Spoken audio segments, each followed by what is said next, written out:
I overheard my partner's family joking about using me for money, so I broke up with her. I'm 32 male, and let's just say I haven't had much luck in the family department.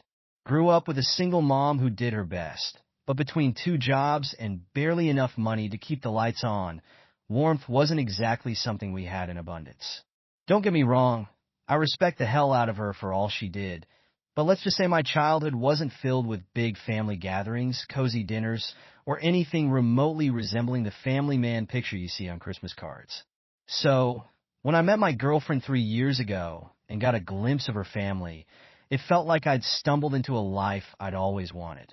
Her family was loud, close-knit, and always around celebrating something, laughing, even arguing, but in a way that felt full and vibrant. They were exactly the kind of family I daydreamed about having. I felt like I'd finally found something stable, something lasting. Her parents welcomed me in with open arms. Her siblings always treated me like one of them, and I felt home. Over time, I became more than just a boyfriend to them. I became the family guy, the one they could count on. I'd spend weekends at their house, join in on Sunday lunches, and got roped into birthdays, graduations, everything. And for a guy who grew up on his own, that attention, that sense of belonging, it meant everything. But the more time I spent with them, the more I started to realize my place wasn't just emotional. It was financial. I'd worked hard to build my own tech consulting business, and finally, I was making a comfortable living.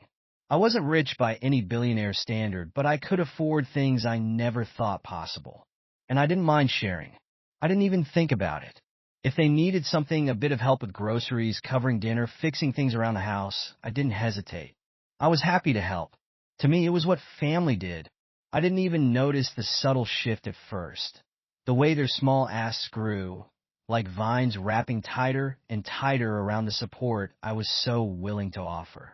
The first time it really crossed the line was during a Sunday lunch about a year into our relationship.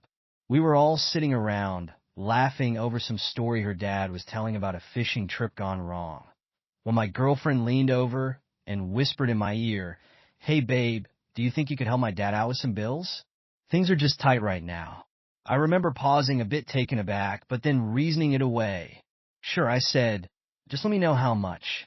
It felt weird, yes, but I trusted her and I was in love, so I paid it not thinking much of it. But then it kept happening.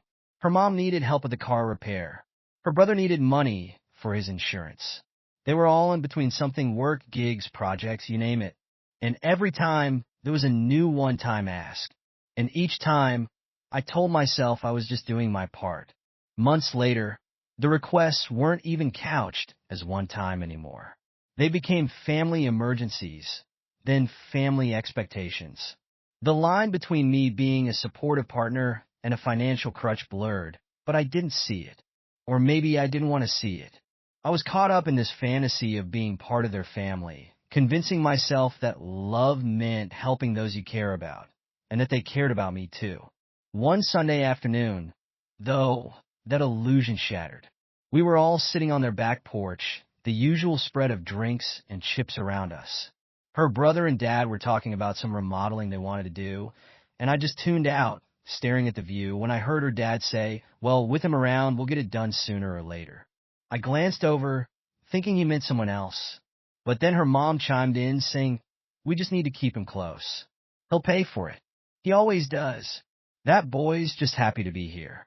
There was laughter, like some private joke they were sharing. I felt like the air had been sucked out of my lungs. I couldn't believe what I was hearing. It was like I had been slapped in the face with the reality I had been ignoring for so long. To them, I wasn't family, I was an ATM. I sat there, staring at my drink, willing myself not to react. I felt numb, disgusted. They weren't just joking around. This was casual, like this was something they'd talked about a dozen times. I could feel the bile rising, but I kept a straight face. I didn't want to tip them off that I'd heard. Not yet. I needed time to think, to understand what the hell was really going on. That night, lying next to my girlfriend, I could barely breathe. I felt like I didn't know who I was lying next to, who I'd been sharing my life with. The warmth I'd felt, the love, the trust. I didn't know if any of it was real anymore. But I couldn't just walk away without confronting her. The next day, I waited until we were alone, then looked her dead in the eye and asked, "Be honest with me. Do you and your family actually care about me? Or is this about what I can give?" She looked startled, a little taken aback, and tried to laugh it off. "What? Babe, where is this coming from?" But I pressed, explaining that I'd overheard her parents' conversation. Her face went pale, but she quickly tried to cover it. "Oh, you heard that? My parents just joke around. They don't mean anything by it." "Jokes," I repeated, unable to keep the bitterness out of my voice. "Jokes are funny. There was nothing funny about what I heard. Do you see me as part of your family, or just someone to pick up the tab?" She got defensive, her tone shifting. "You're overreacting. My family loves you. Yes, maybe we ask for help, but that's only because you're in a position to give it. You said yourself you love helping people. What's the difference?" "The difference," I said, my voice shaking, "is that helping someone isn't the same as being used." The argument spiraled. She went from dismissive to outright accusing me, saying I was selfish, that I was obsessed with my money, that I didn't understand what family really meant. "If you loved me, you'd be okay with supporting the people I love," she threw at me. "If you're serious about us, then you're serious about my family too." "Serious about your family?" I echoed, the reality hitting me like a weight. "Your family sees me as a golden goose, not a person. Is that the kind of love you're talking about?" She stormed out, heading to her parents' place, and I just sat there, feeling gutted. It was like my entire world had been turned upside down. I didn't know what was real, what had been an act. Had I been so desperate for a family that I'd ignored all the warning signs? That week, the call started. Her mom left a voicemail, her tone saccharine, telling me I'd misunderstood, that they'd just joke around, that they were sorry if anything had come off wrong. Her brother texted, acting like nothing was wrong, saying, "Hey bro, hope you're good, don't sweat it man, we're family, right?" But I couldn't unhear what I'd heard. I couldn't unknow the truth. I tried to reason with myself, to think maybe it was a misunderstanding, but the more I replayed every moment in my head, the more I realized the pattern. The subtle ways they'd trained me to reach into my pocket, to feel responsible for their problems, to feel like that was what it meant to be part of their family. A few days later, my girlfriend came back, wanted to talk, to patch things up. She said all the right things, tried to make me feel guilty, tried to convince me that I was walking out on love, but I was done. I'd seen what was behind the mask, and I knew that I'd never be more to them than a means to an end. She called me selfish one last time, storming out in tears, and I didn't even feel angry anymore, just empty. I'd lost not just a girlfriend, but a family, or at least the illusion of one. The idea of belonging had been a lie I'd told myself, and accepting that truth was like swallowing glass. In the weeks that followed, I felt the weight of it all.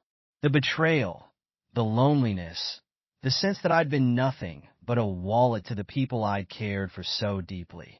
I confided in a few friends, and to my surprise, several of them admitted they'd noticed the pattern early on. One even said he'd heard my girlfriend's brother joking about me being the bank, but hadn't wanted to say anything for fear of hurting me. Hearing that hurt, but it also brought me clarity. I'd been so focused on the idea of family, of being needed, that I'd let myself be taken advantage of. I'd ignored the red flags, because I was so desperate to believe that I'd finally found a family that cared about me. That realization was brutal. It wasn't just that I'd been used. It was that I'd willingly ignored the truth to keep this picture-perfect illusion alive. After she left, there was silence. The kind that feels like it's pressing down on you. No calls, no texts, nothing. I wondered if they'd just written me off, maybe found another helper to keep things afloat.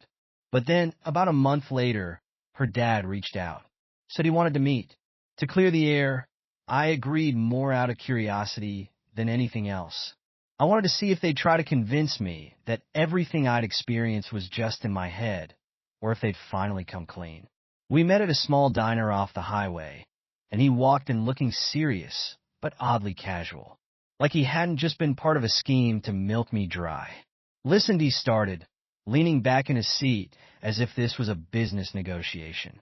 "I know things got a bit tense, but we didn't mean for you to feel like that. We really do care about you. You're a good guy. You know that? Good for our girl. Good for the family. I stared at him, unimpressed. Care about me? I repeated, struggling to keep my voice steady.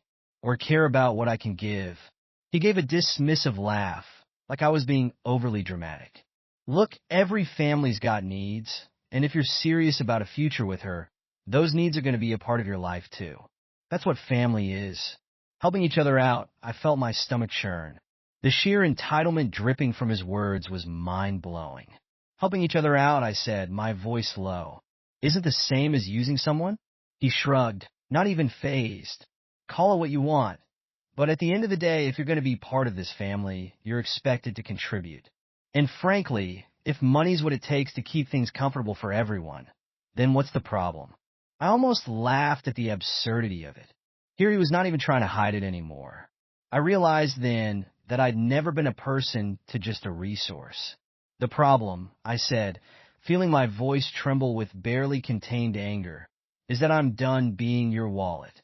He scoffed, muttering something under his breath about me, not understanding family. He stood up, threw a few bucks on the table, and left without looking back, as if I was the one who'd crossed the line. That meeting was the nail in the coffin. There was no coming back from that. I knew that whatever illusion I'd clung to was dead. They didn't want me for who I was. They wanted me for what I could give. I blocked all of them after that. My ex, her parents, her brother, everyone.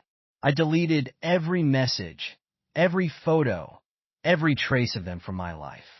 I felt hollow, but at least I wasn't carrying their weight anymore. The relief was gradual, but it came.